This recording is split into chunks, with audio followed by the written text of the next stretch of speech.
بەناوی خوای گەورە سڵاوتان لێبێت بەڕێزان لە بەرنامەی ئەمڕۆ قسە لەسەر دواخستنی هەڵبژاردننی سەرۆک کۆمار دەکەین بۆ جاری دوم هەڵبژاردننی سەرۆک کۆماری عێراق دواخرا دوایەوەی کە لە 27 مانگی ڕابردوو 27 مانگیەک هەڵبژاردننی سەرۆک کۆمار دیاریکە 27 مانگ دیاریکە بۆ هەڵبژاردننی سەرۆک کۆمار دواخرا بۆ ئەمڕۆژ جارێکی دیکە هەڵبژاردننی سەرۆک کۆمار دواخراوە تاکو ئێستاوادەیەکی بۆ دیاری نەکراوە لە بەرنامەی ئەمڕۆ قسە لەسەرەوە دەکەین ئایا دواخستنی دانیشتی پەرلەمانی عێراق تایبەت بە هەڵبژاردننی سەرۆک کۆمار تەنها پەیوەندی بە ئەوەیە کە تاکو ئێستا لایەنە کوردیەکان لە سەرکاندێکی هاوبەش نەگەشتنەوە ڕێکەوتن یاخود پەیوەندی بە پرسی سەرۆکوەزیرانی شەوەیە و قسە لەسەر ئامانجی سەردانی شاندی چوارچێوە مانگیش دەکەین کە سەردانی هەرێم دەکەن و لەگەڵ بەرپرسانی باڵای پارتی وێکێتی کۆ دەبنەوە قسە لەسەر ئەوە دەکەین ئایا کاندیدی سەرۆکوەزیران چی بەسەرێ بە تایبەت دوای ڤیتۆکەی ترامپ لەسەر نووری مالکی و چوارچێوە هەماهەنگی جارێکی کە پشتیوانیان کردوتەوە ئایا هەر بەردەوام دەبێت یاخود پەیوەستە بەچی و قسە لەسەر پێگەی سەرۆک کۆمار و دەسەڵاتەکانیشی دەکەین ئەم پرسیان لەگەڵ بەڕێز دکتۆر عەبدوڵڵا عەلیاوەیی یەکێک لە کاندیدانی سەرۆک کۆماری عێراق سەیر لەسەر دەکەین کە بەڕێزیان لە بەغداوە لەگەڵمانە کاکتۆر بەخێربێن سوپاسیان بەدەبوون دەکەین ئەگەر سەرتا لەوە دەست پێ بکەین وەکاری چیە بۆ جاری دووەم هەڵبژاردننی سەرۆک کۆمار دواخرا ئایا تەنها پەیوەندی بە بڵێن دانیشتنی پەرلەمان کە دواخرا تەنها پەیوەندی بە پرسی سەرۆک کۆمارەوە بوو یاخود پرسی سەرۆکوەزیرانیش ئەو ناکۆیکەی کە هەیە لە ناو ماڵی شیعە یاخود نیگەرانی ئەمریکا پەیوەندی بەوەشەوە هەبوو؟ بسم الله الرحمن الرحیم سپاستان دەکەم ئەوی ڕاستی بی ئەوڕۆ ئەنجومەنی نوێنەران دیسان تەعجیلی کرد ئەو هەڵبژاردننی سەرۆک کۆمار ئەوە پەیوەست بوو بەڕاستی زیاتر بە هەردوو حیزبە کوردەکە چونکە تاوەکو ئێستا نەگەیشتینە هیچ ڕێککەوتنەک لە مابینی یەکتری بەڵام ئەوە ناگەینێ ئەویش تەئسیری هەبووە سەرۆکی ئەنجومەنی وەزیران بەڵام بەو شێوەیە نەبووە. بەڵێ کە دواخراوە پێ دوایە ئەو ماوەی کە دراوە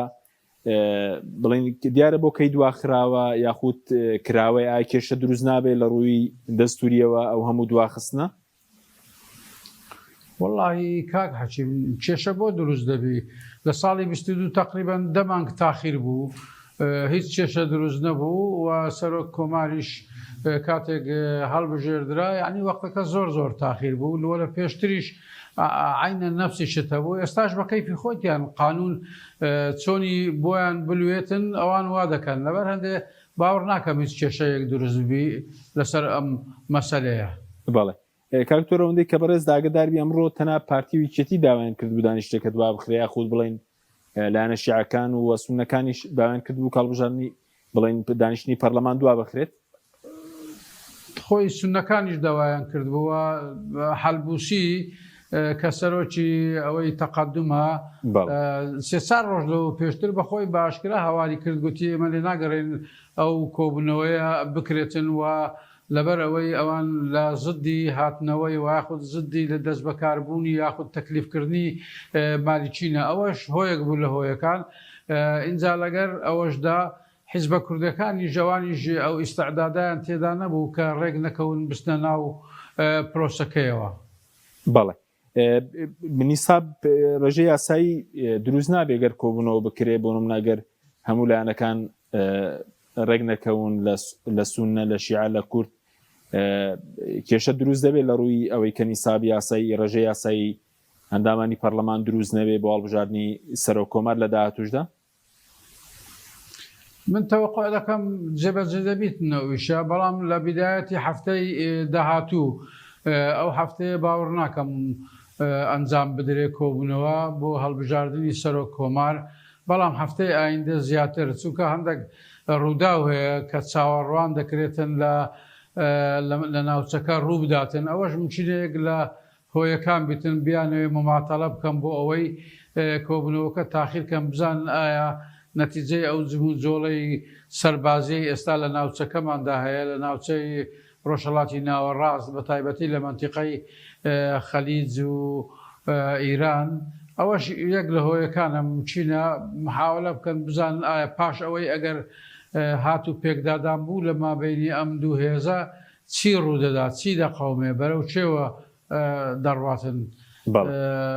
هەڵبژاردن لە عێراق ئیسەرۆ کۆمار و سەرۆکی ئەنجومەنی وەزیران. بەڵێ ینی کاکتۆر هەم ململانی ئێران و ئەمریکا کە ئێستا بازداگەری هەم دانوستان و هەم شەڕ دەکرێت کاریگەری دێ بەسەر پێکێنانی حکوومەت ئایا ڕووداوەکانی سووریاش کاریگەری هەیە ئەوانەی ئەو ڕووداوانەی کە لە سووریا ڕوویدا هاتنەوەی بڵێن هێزەکانی حکوومەتی سووریا بە سەرۆکایەتی شەرع بۆ سەرسنووری عێراق؟ من لەو بڕوادامە ئەو ڕووداوەکانی سوورای تاسیری ئەوەندە کاریگەری زۆری نابێتن لەسەر ئەو کارەی و یاخود لەسەر هەڵبژاردننی سەرۆکی ئەنجومەنی وەزیران و سەرۆکی کۆمار لە عێراق بە ئەگەر مقارنەی بکەی لەگەر ئەو هێزە سەربازیانەی هەموو هاتینە لەو منتیقە خڕبووینەوە ئەوە زیاتر دەور دەبینیتن.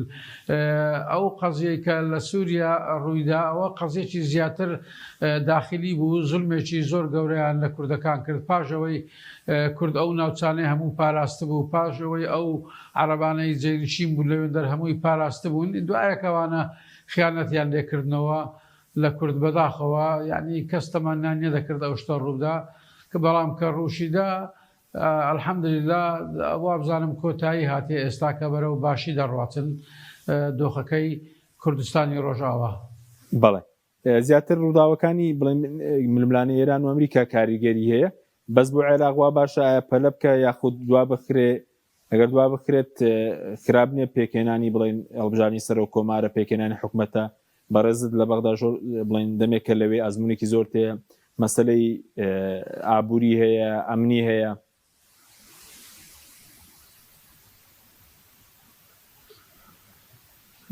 کاک هەچین بەداخەوە من زۆر دەنگ جێم لە دەنگت نییە، دەنگت بۆ من نایەتن، یعنی با بڵێن لە سەتام چینە 50 دەنگەکەت بۆ من بێتن و ئەو حداسانە دیسان تاکید دەکەمەوە. ئەمریکا ئەمڕۆ زلهێزی گەورەیە لە عالم و دائیمەن ترامپیش هەمومان دەزانین کە ئەو کابرایە خولیای بازرگانیە، لە دوو بازرگانی زیاتر دەگەڕێ نەوەک لە دوو سەقامگیری و لە دوو ئاشتی لەگەر گەلان. اینجا دەتوانین بڵێن بەڵێ لە سەراتنی ئەو وەفدەی چوارچێوەی هەماهەنگی بکەین بۆ هەولێر، وەفدی چوارچێوەی هەماهەنگی بۆ هەولێر و بۆ سلێمانیش، ئایا تەنها پرسی پەیوەندی بە سەرۆک کۆمارەوە یاخود پەیوەندی بە کاندیدی سەرۆک وەزیرانیشەوەیە؟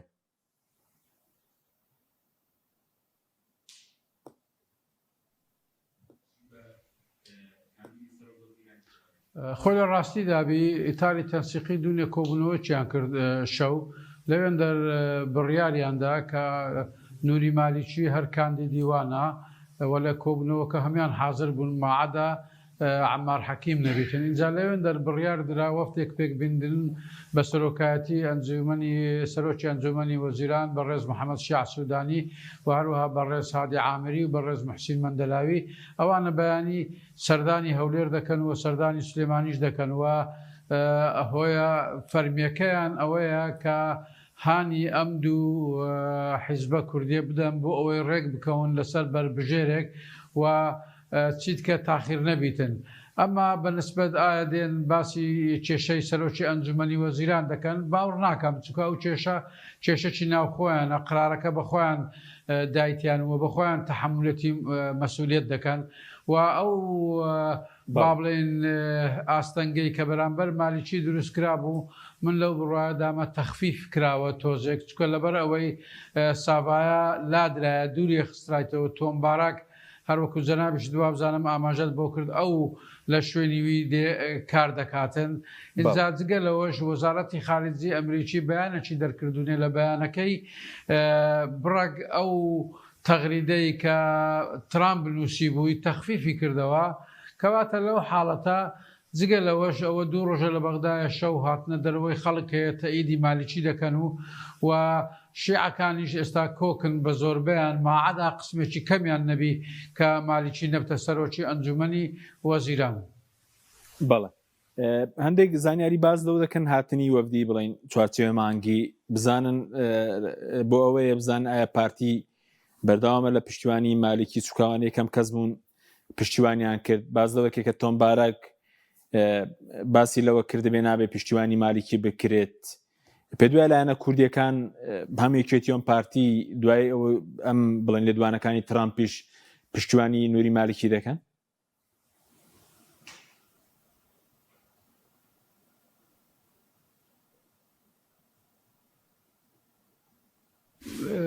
کاک حەکیم بە پێی ئەو زانیارانەی ئەمن بەبەردەستم کەتێ تۆمی باراک هەتا ئێستا هیچ قسەیەکی نەکردێت لە زدی مالیکی بیتن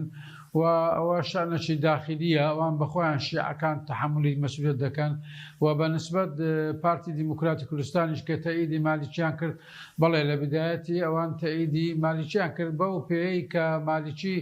پەیوەندێکی بەهێزی هەیە لەگەر هەموو کوردەکان بەڕاستی پەیوەندێکی بەهێزی هەیە. اینجا من لەو بڕواایەدانی مەباسی ئەو مەسەلە بکرێتن تۆم باراک لەگەر کاریگەری لەسەر لادانی مالیکی یان لەسەر لادانی مالیکی نەبی چکە مالیکی خودی خۆی تەسریحیدا دەرێ من ناکشێمەوە و من کاندید کراوم لەلایەن زۆربەی چینەکانی ئیتارەوە کەواتە شیعەکان ئەوان پاشگەز نەبووینەوە بەڕسمی ئللا یەک کەس نەبی هەتا وەکوونی ئێستاکە پاشگەز بوویتەوە کەچی ئەوان دوو کەس بوون بەڵام یەکەچیان گەڕاوە و تەئیدی مالیکی کردەوە. اینجا لەبەر هەندێکە من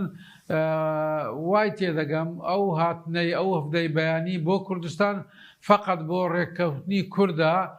احتیمالیشە ئەمە ناو دڵیوانە نازانین هەندێکیان مەسەرەن بیانەوێ وەختەکە تاخیرکەم بۆ ئەوەی لە مالیکی تێک بچی ئەو احتیمالەشی هەیە بەڕاستی چونکە لە سیاست ئەمان نییە بەڕاستی لە سیاستە تو ناتوانانی تەمین بی سیاست دەبی دایمەن ئاگال لە خۆبی و چۆن کار دەکەی و بەرامبەرەکەشت چۆن لە دژت کار دەکاتن. بەڵێ کاکتۆرۆک و کاندیدە کوردەکان بەڕێژ یەکێکی لە کاندیدەکان تاکو ئێستا ینی لە بینی کاندیدەکانی هیچ کۆبوونەوەیەک نەکراوە کە بۆ نمونە ئەو هەموو کاندیدە کوردەنە بێ یاخود قسەتان لەگەڵ کراوە لەلایەن پارتی ویکێتیەوە بۆەوەی کە بکشێنەوە کە بەڕێز یەکێکی لە کاندیدەکان؟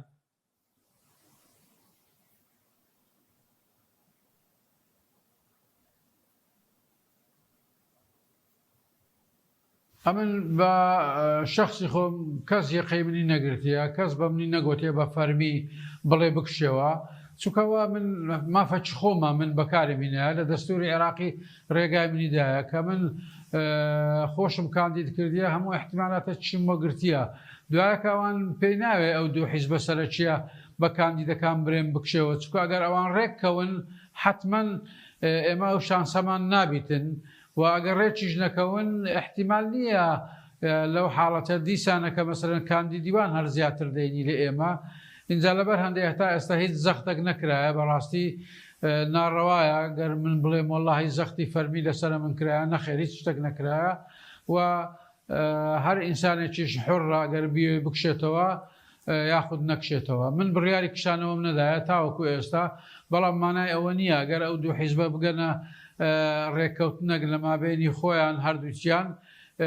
من احتیمالە ئەو کاتی سەحب بکەمەوە.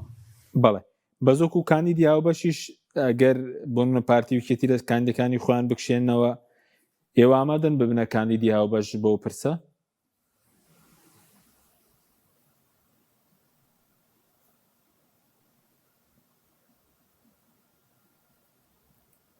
من خودی خۆم بڵێ ئامادەمە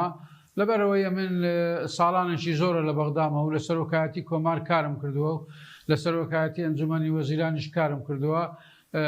شارەزای سەرۆکایەتی کۆمارم یەک بەیەکیان و دائیرەکان چۆن کار دەکەن چۆن کار ناکەن و هەروەها شارەزای ئیشی سەرۆک کۆماریشم وە بەخۆشم لە قانون بڕێکی لێ دەزانم سلاحەتی سەرۆک کۆمار چەندە و چەند نیە و تا چەند دەبڕیتن و چەند خەڵکی کوردستان و خەڵکی عێراق ئیسفادە لە سەرۆک کۆمار دەکەنەوە سەرۆک کۆمار چەندی بە قووەت بی بەهێز بیتن دەتوانی تێگەیشتی کارەکانی بە باشی جێبەجێ بکاتن بەڵام ئەگە سەرۆک کۆمارێک دابنیشی بەس بۆ خۆی لەوێن دەر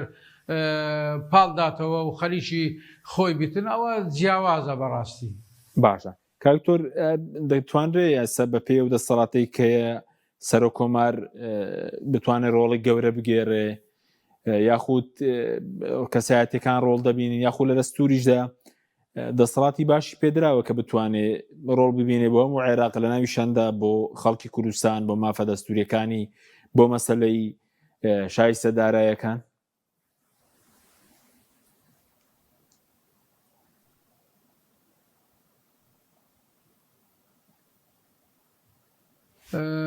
بەڵێ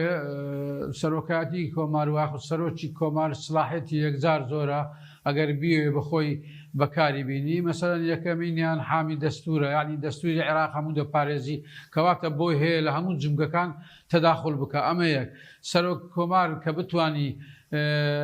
داوای بکە لە پەرلەمان سەرۆکی ئەنجومەنی وەزیران لابدا لەوەی زیاتر چ هەیە مەسەرەن سبێنێ بۆ نمونە سەرۆکی ئەنجومەنی وەزیران هێزی جوولان بەرامبەر کوردستان بەرامبەر بەسڕە سەرۆکی کۆمار دەتوانین یەکسەر داوا لە بەرلەمان بکاتن کە سەحبی سیقەی لێ بکەنەوە و سەرۆک کۆمار دەتوانی لەگەر سەرۆکی ئەنجومەنی وەزیران سەرۆکی ئەنجومەنی نوێنەران لە کار بێخیتن و دووری بێخیتەوە لەوەی زیاتر یعنی چ دیسان لەگەر هەمان کاتدا دەتوانی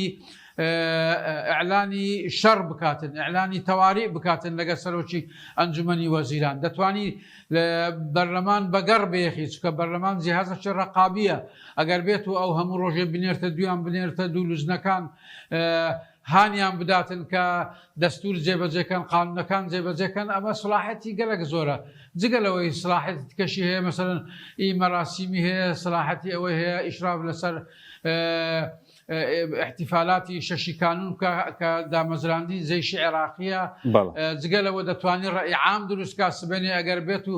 مافی کورد نەدرا یاخود موچەی کورد هەر سەرف نەکرا ئەو دەتوانین ڕێی عام بجوولێنیتن بێتن لە بەرلەمان قسە بکاتن خیتابەت بداتن برێ من سەرۆکی کۆماری عێراقم دیفاع لە هەموو گەلانی عێراق دەکەم ڕاستە من کوردم بەڵام ناکرێ ئەنگۆ ئێستا مەعامەلەوا لەگە کورد بکەن و موچەی کورد ببڕن دەوری گەلەگەلە زۆر دەبیتن ئەگەر بیەوێ ببینی بەڵام ئەگەر نێوێ بەخۆشی ئەوە شتەشی تکەیە بەڕاستی ئەوە جێگای داخە هەرێکێک دێتن کە سەرۆکایەتی کۆمار وەردەگرێت بە ناوی کورد وەردەگرێت تەمسیلی کوردەکە بەڵام دیفاع و بەرگری لە هەموو مافی گەلانی عێراق دەکاتن اینجا کە نەیکاتن ئەوە مقەسیرە بەرامبەر بە خەڵک و بەرامبەر بەخوا بەڵێ پێدوای سەرۆک کۆمارەکانی پێشتر دەرفەتیان لە بەردەمدا بۆ بەس پێگە و دەسەڵاتی خۆیان بەکارنێناوە یاخود پەیوەندی بەوە کە ڕۆڵێکی لاوازیان هەبووە یاخود بۆ ئەم خۆناغە کورد پێویستی بە چ زۆرە سەرۆک کۆمارێکەیە لە ڕووی دەسەڵاتەوە لە ڕووی بڵین کەسێکی بەهێزەوە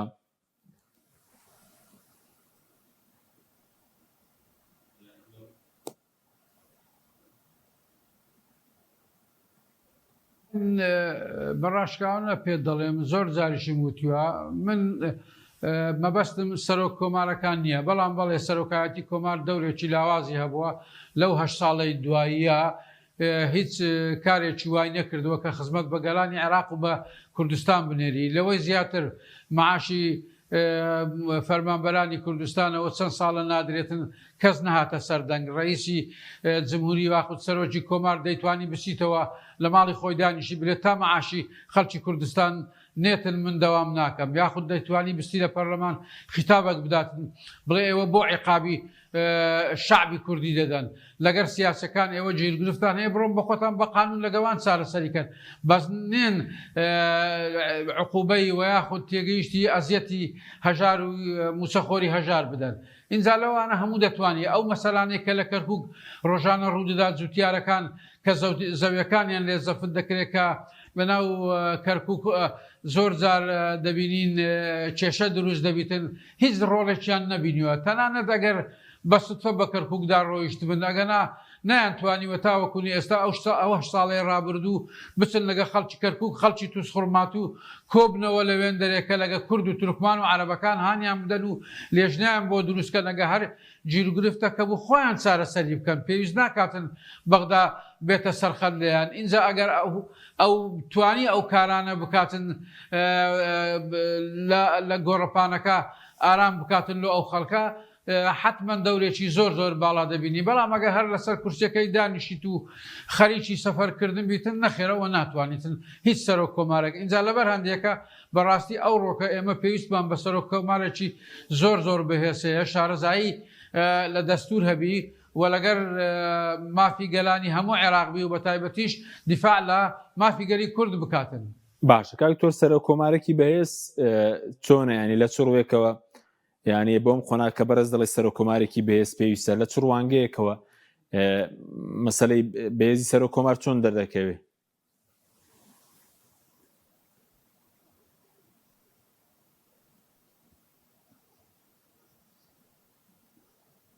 بە دووشت بەدەر دەکەوی زۆر زۆر بە بەسیتی و ئاسانی جواب بدەوە. یەکەمین بەغیرەت بی، چاونەترس بی، دووەمینیش پارەپەرست نەبی. باڵێ ئەو دوو بڵین سیفەتی تێدابێت. کاکتۆر بەڕێز یەکێکی لە کاندیدەکان ئەگەر ئەوەی کە بەڕێز دەڵی سەرۆکۆمار دەتوانێت ڕۆڵ ببینێت لە پرسی چارەسەرکردنی موچە مافرە سووریەکانی خەڵکی کوردستانی عێراق، بەڕێز دەگەر ینی ببی بە سەرۆکۆمار دەتوانی ئەو کێشە بەسەلەی موچەیە ئەو کێشانە چارەسەر بکەیت، چکات ڕەنگە بڵێن ئەگەر سەرۆکۆمارەکانی دیکەش ڕەنگە بیان ویست پێ چارەسەرکەن، بەڵام لەمپەر و ئاڵنگاری زۆر نەبووە.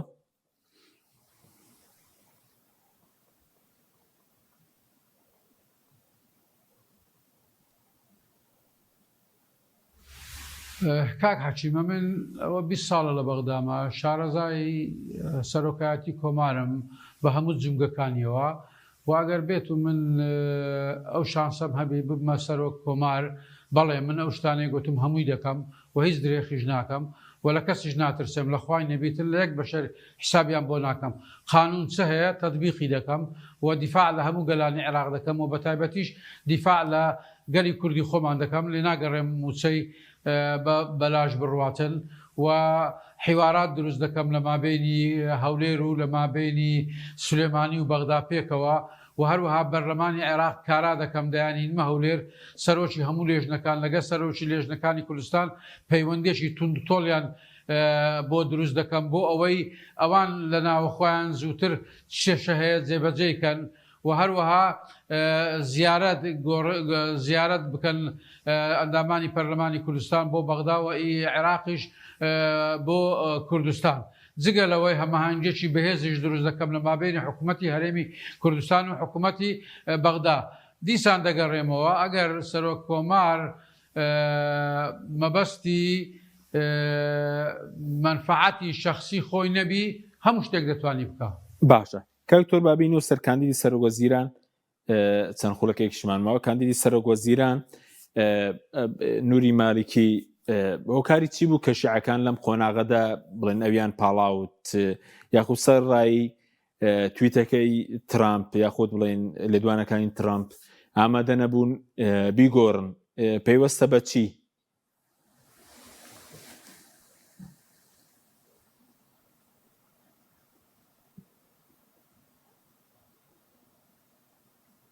خۆی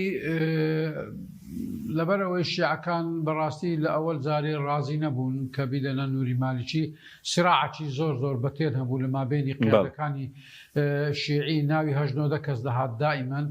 و ئەوانیش لەوێن دەرێکە بەڕاستی بەرژەوەندی گشتی خۆیان دەوێتن زۆربەی دەیانەوێت یەکێک بیتن ببتە سەرۆکی ئەنجومەنی وەزیران لە بەرژەوەندی وان نەداتن. هەندێکیان دیار بوو ترسیان هەبوو ئەگەر نووری مالیکی ببتە سەرۆکی ئەنجومەنی وەزیران لە بەرژەوەندی هەندێک کەس دەدا و نووری مالیکی پێشەوەی ببتێ یەکسەر لە چاوپێکەوتنێکی تەلەڤیزیۆنی وتی ئەگەر تۆ ببێت چ دەکەی، یەکسەر وتی من لە فاسیدەکان دەدەم، محاسبەی فاسیدەکان دەکەم. اینجا لە عێراقیش بەڕاستی کەس زۆر کەم هەیە بەدەگمەن ئەگەر یەکێکە بیتێنە گڵاوی بی بە دەست ناپاچی. لەبەر هەندێکە هەمیان زۆربیان لە خۆیان دەترسێن ئەگەر نووری مالیکی بێتن سبێنێکە وەکو با بڵێن ئەمیری وەلی عەهدی سعودی ئەمیر محەممەد بنی سەلمان بێتن ئەو دەوڵەمەندانە یاخود ئەو کەسانەی کە منفعەتیان زۆر بەدەستکەتیە و بە شێوازێکی ناشەرعی محاسەبەیان بکاتن. اینجا ئەوە بوو، بەڵام دوایە کە ترامپ ئەو تەغریدەی دا ئەو تەغریدە بەڕاستی بەڕای من زۆر بە قووەت نەبوو، چونکە زۆری پێنەچوو لەسەر ئەوەکەی خۆی لایدا لەسەر سەفحەکەی خۆی، جگە لەوەش سافایان دووریە خستەوە، جگە لەوەش حیسابەکەیان داخست، جگە لەوەش وەزارەتی خارجی هەروەکو پێشتریش ئاماژەم پێکرد وەزارەی خارجی ئەمریکی تەخفیفی ئەوەی ترامپی کرد بابرێن تەغریدەکەی توێتەکەی. لەبەر هەندێکە ئێستا وەزعەکە حەز دەکەم گۆڕایە، احتیمالیشە ئەو کەسەی ئێستا کە لە جێی سافایە دانرایە بارک تۆما ئەویش لەو ڕۆژانە چینە ئیتیسال بکاتن لەگەر حکوومەتی عێراقی لەگەر ڕئیس وزەرای عێراقی بۆ دانانی پلانێک نەخشەیەک بزانین چی دەکەن چی ناکەن. بەڵام ئەوە هەموو پەیوەستە بەڕاستی بەو جمو جۆڵەی کە ئێستا هەیە لە ناوچەکەدا. باشە کاکتۆر باز لەو دەکرا گوایە پارە دراوێ بە ترامپ لە بەرامبەرە و لێدوانانەی ڕێی تێدەچێت لە وڵاتانی دەوروبەری عێراق و کەندا و وڵاتانی عەرەبی وڵاتی دیکە پارەیان دابێ بەوەی کە ترامپ شتێکی وە لە سەرمارکی بڵێت یاخودەوە سیاسەتی فەرمی ئەمریکایە بەرامبەر بەلایەنە شیعەکان لەم خۆناغە.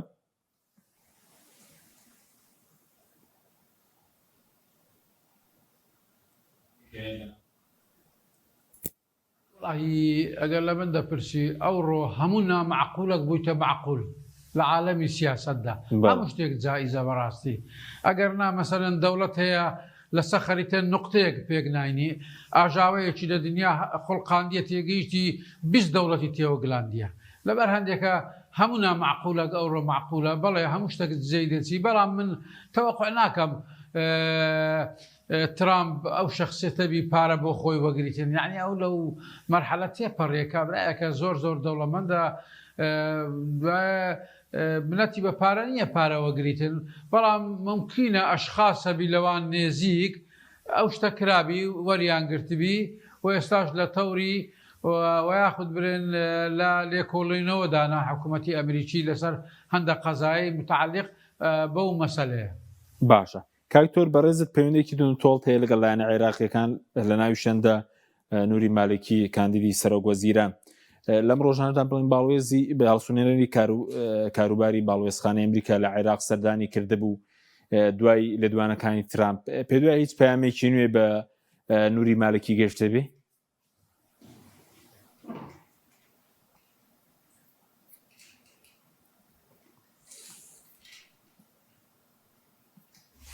ئەوی ئەمن بیستمەوە بەخۆی باشتر دەزانی ئەو جواب بداتەوە ئەو مەسەلەی بەڵام ئەوی ئەمن بیستم متەداوی لە پێی وتبوو دەست لە کار بچێشەوە باشترە و بۆ مەسلحەتی عێراق بەڵام برێ ئللا دەبی بچێشیەوە ئەو شتە نەبووە وا بزانم چونکە هەر لە پاش ئەنجینەکە مالیکی تەسرێحیدا گوتی من ناکشێمەوە ئامادەش نیمە ئەو قراری ئیتاری تەنسیقی ئەگە ئیتاری تەنسیقی شیعەکان هەموو بڵێن بکشەوە دەکشێمەوە هەتا ئێستا شتی وها نەبووە و من لەو بڕواایە داما یعنی باوڕ ناکەم یعنی ئەگەر مالیکی سەحب کاتەوە. باشە کاکتۆر بەس ئەوە کێشە ئایا بۆ عێراق دروست دەکات یاخود بڵێن ئەوە تەنها فشارێکە بۆ سەر لایەنە شیعەکان و دەکرێت بە گفتوگۆ ئەو پرسەی کاندیکردنەوەی نووری مالکی چارەسەر بکات هیچ کێشەیەک بۆ عێراق دروست دەکات سەخۆتان ئاگادارن پارەی فرۆشینەوت دەچێتەوە ئەمریکا یاخود دۆلار بۆ عێراقن یاخود لە ڕووی ئابوووریەوە لە ڕووی ئەمنیەوە کێشە بۆ عێراق دروست بێ؟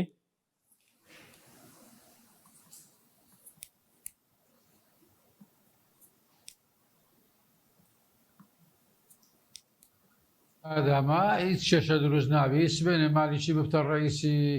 وزرای عێراقی لەگە ئەمریکا ئیتفاق دەکات دەرەوە لە 150 عەقدەکانی نەفتی یاخود ئەوەی کارەبای دەدەمەت و هەموو شتە کۆتایی پێدێت. بەڵێ مەسەلەکە ئەوڕۆ علااقاتەکە هەموو علاقای مادیە یعنی لەما بینی دەوڵەتەکان بەرژەوەندیە کە بەرژەوەندی ئەمریکا بپارێزی ئەمریکا بۆ وازی لێنانی هیچی لێ ناوێت. باشە بەس کاکتۆر خۆ خۆناغی پێشووتر خولی دووەم نووری مالکی پەیوەندێکی باشی هەبوو لەگەڵ ئەمریکیەکان هۆکارەکەی چی ئێستا بڵێن ئەوان ناڕازی بن لە کاندیدکردنەوەی چکە خۆتە ناگادارن لە سەردەمیە و ئیتیفاقێکی استراتیژی هەبوو بۆ کشانەوەی ئەمریکا و پرسی ئاسایش؟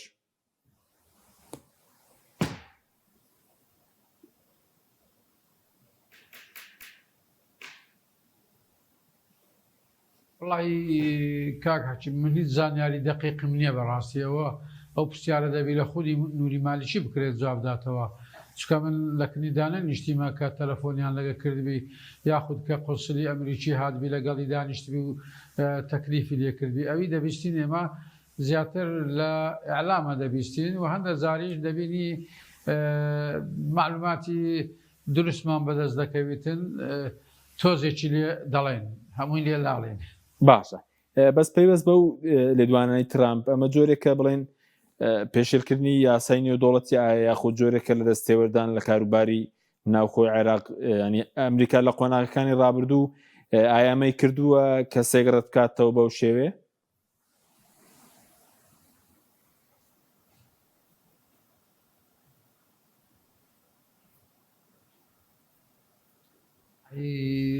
کاکچیمەوە ئەمریکای و ترامپە چوو ڕئیسی فەنزویلا لەگەر خێزانەکەی لە ناو جێی دەریهینا هەرچی بێ دەیکاتنەوە ڕەوانە بەڕاستی ئەو زل هێزانە لەبەر هەندێکە تۆ ناتوانانی ئەعتیماد بکەی برێ ئایان بە خەیاڵیان داهات شتێکە و دێن دەیکەن و لە عێراقیش نەفسی شتە و لە هەموو شوێنەکان نەفسی شتە اینجا لەبەر هەندێکە هەموو شتێک تەوەقع دەکرێتن لە عالەمی سیاسەتی ئەوڕۆدا باشە وەکو کورد بۆ کورد پێ وایە دەبێت چۆن مامەڵە لەگەڵ پرچی کاندیدی سەرۆگۆزیران بکات چەندە بڵێنەوە ناوخۆی شیعەکانە بەڵام ئەگەر بۆ چوونی لایەنە کوردیەکان ڕەنگە وەربگیرێ یاخود بۆ کورد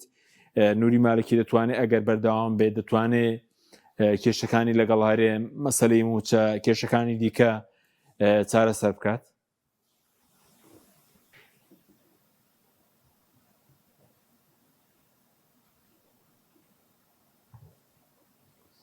ئەو کێشانەی لە مابینی هەرێم و لە مابینی بەغدا هەیە هەمووی پێویستە بە خودی کورد ئەگەر کورد یەکدری گربی ئەگەر کورد لەگەر یەکتری ڕێکبی لە بەغدا و کێشانە وها دروست نابی ئەگەر دروستیش بی کێشەیەکی کەم دروست دەبی دەتوانیت چارەسەر بکرێتن لەبەر هەندێکە ئەگەر نووری مالیکی بتۆ وەزیریش لەو حاڵەتە کورد مووقفیان لەگەڵ یەکتری ئەو دوو زلهێزە کە یەکێتی و پارتی و یاخود حیزبەکانی تکەش ئەوانی کە لە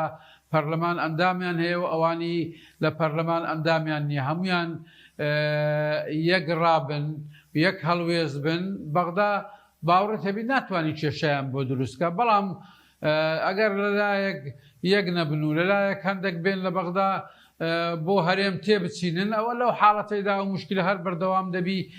دەبینێتەوە من تەمەنا دەکەم وەکو کوردێک کورد ڕێککەون و ستراتیزیەتیان بەغدابی چونکە چەندی لەگە بەغدا مووقفیان یەک بیتن بەغدا ناتوانانی هیچ پێشەی لێک بکاتن بەرامبەر هەرێمی کوردستان و بە تایبەتی بە موچە و بە مادەی 140ەوە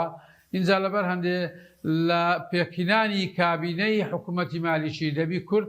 پێکەوە بن یەک دەنگ بن بۆ ئەوەی هەڵوێستەکانیان یەک بیتن و داواکاریەکانیشیان یەک بیتن و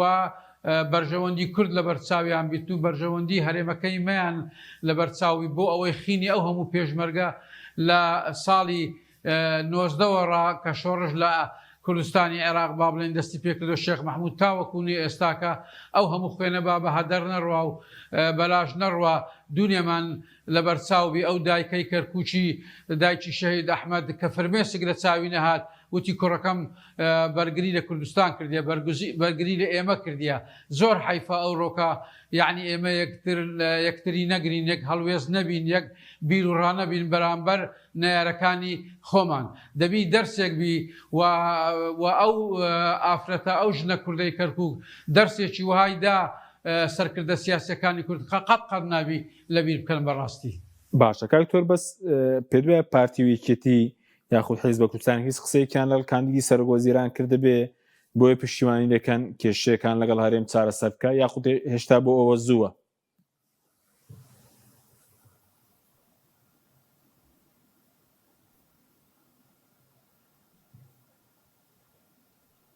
کاکچیمە من مستەقیلم کابراایکی سەر بەخۆمە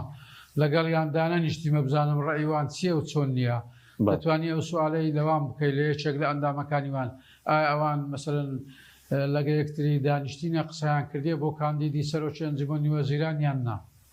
داوای لێبوردن دەکەم ناتوانم وەڵامی ئەو سوال بەڵێ مەوەسمێ دەتوانن ئەو بەڵێنە وەربگرن وایە ئەو بەڵێنانەش جێبەجێ دەکرێت ئەگەر وەری بگرن لایەنە کوردیەکان لایەنە کوردستانیەکان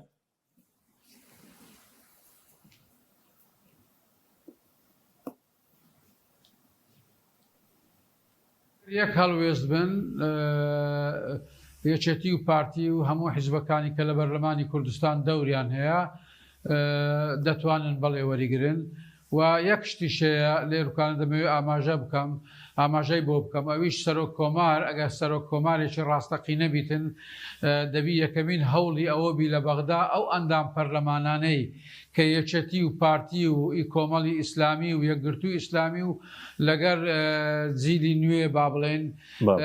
دەبی وایان لێ بکاتن هەفتەی وایە خودمانجێ جارێک کۆیان بکاتەوە بۆ ئەوەی ئەگەر هەر ناکۆچێکی شەبیتن لە کوردستان وە بکە لێرە تەسیر لەوانە نەکە ئەوانە هەڵوێستیان یەک بین ناو بەرلەمانی عێراقی و لە مراجعە بۆ وەزارەتەکان بۆ ئەوەی داکۆچی لە مافی کورد بکەن ئەوە خاڵێکی زۆر مهمە بەداخەوە لە سەردەمی خواڵی خۆشببوو جەنابی مام جەلال ئەو شتە هەبوو بەڵام لە پاش ئەنجینیەکە نما هەر کەسێک بە کەیفی خۆی دەبینین کاری دەکرد لەگە یەکدری ئەو هەماهەنگە نەمابوو نەبوو ئێستا دەبی هەوڵ بدرێتەوە یەکەمین خاڵ لەوێ دەست پێ بکاتن کە ئەو ئەندام پەرلەمانەیە کە لە بەغدا کار دەکەن یەکدری گربن. باشە کاکتۆر باز لەوە دەکرێت ڕەنگە و گۆڕانکارانی کە لە سووریا هەیە بەر عێراق بکەوێ یاخود کاریگەریەکانی هیزمەتسیەکەی لەسەر کورد لە باشووری کوردستان لەسەر ئەو پرسە بڵێ وڵاتانی زلێز ئەگەر ڕووداوی لە عێراق ڕوودا و شێوەی سووریا لەگەڵ دەوڵەتێکی مەرکەزی دابنجا بۆ نوێنەرانی کورد بێ بۆ حیزبەکان بێ بۆ سەر و کۆمار بێ بۆ وەزیرە کوردەکان بێت لە بەغدا دەبێت چۆن مامەڵە لەگەڵ ئەم قۆناغەدا بکەن.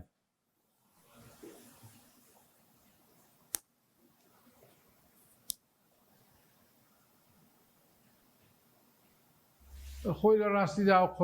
قۆناغەکی زۆر زۆر هەستیارە ئێمە نابی لەبیر بکەین ئەحمەد شەڕە خۆی داعشیە و ئەوانە متمانیان لەسەر ناکرێت ئەو سوپایی ئێستا لە بندەستیدایە هەمووی خەڵکی بێگانەنە ئۆزبەکستانینە و شیشانینە و تاجی چینە و ئی شوێنی تکەنە ئەوانە ناتوانانی زەبت کاتن اینجا ئەگەر بێت و ئەو کێشەی کورد ئێستا کە چارەسەر بکرێت بەجددی من لەو بڕوادامە ئەوان خۆ بە خۆی تێک بەردەبن چونکە ئەوانە هیچ مەبدەئەکیان نییە ئەوانە هاتینە بەس بۆ شەڕ و بۆ نەهیبا بۆ تاڵانکردن بۆ کوشتنی خەڵک و ئەوانە لە خوش دوورن و تەسەڕفاتیان لە ئیسلامەوەشەوە دوورە لەبەر هەندێکە ئەگەر بێت و سەرکەوتن بەدەستبینن و طبعاً لە عێراقیش ئێمە یەکدری گر نەبین هەموو کەمە هەموو چینەکانی ناو عێراق بە کورد و بە عەرەب و بە شیع و بە سونەتەوە و بە حیزبە کوردەکان جگە یەکدری نەگون یەکدری یەکتر گر نەبین بەڕاستی تەسیرمان لێ دەکا و تەسیریش لە عێراق دەکا و لە بیریشمان نەچی ئەوانە چینە هەدەفیان ئەوە بیتن حکمی شیعیش سبەینەکە لە مستەقبل لە عێراق بڕوخێنن ئەوانە چکە کار بۆ ئەوەش دەکەن ئەو جەماعەتەی ئێستا لە سووریا کە حکم دەکەن بە ناوی ئیسلامی. بەڵێ بۆکو دو پرسیارش کاکتۆر بۆ داهاتوو داهاتوو هیچ دیارەکەی بەڕێوەچێ هەفتەی داهاتوو یاخود کۆتایە مەفتەیە سوپاس دەکەین مادوومان کردی.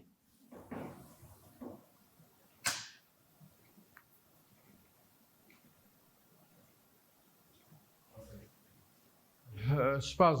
بەتەوەقعی من ئەو هەفتەیە هیچ ناکرێ بەڵام بدایەتی هەفتەی دادێتن لە یەکشەم تەوەقع دەکەم ئەو سەرۆک کۆمار هەڵبژاردننی سەرۆک کۆمار حەسم بکرێتن. بەڵێ سوپاس دەکەین بەڕێز دکتۆر عەبدوڵڵا عەلیاوەیی کاندیدی سەرۆک کۆماری عێراق کە لە بەغدا و لەگەڵ مابووی مادوومان کردی سوپاسیان بەدەبوون دەکەین. سوپاس بە بینەرانی بەڕێز سوپاس باوکارانم خواتان لەگەڵ.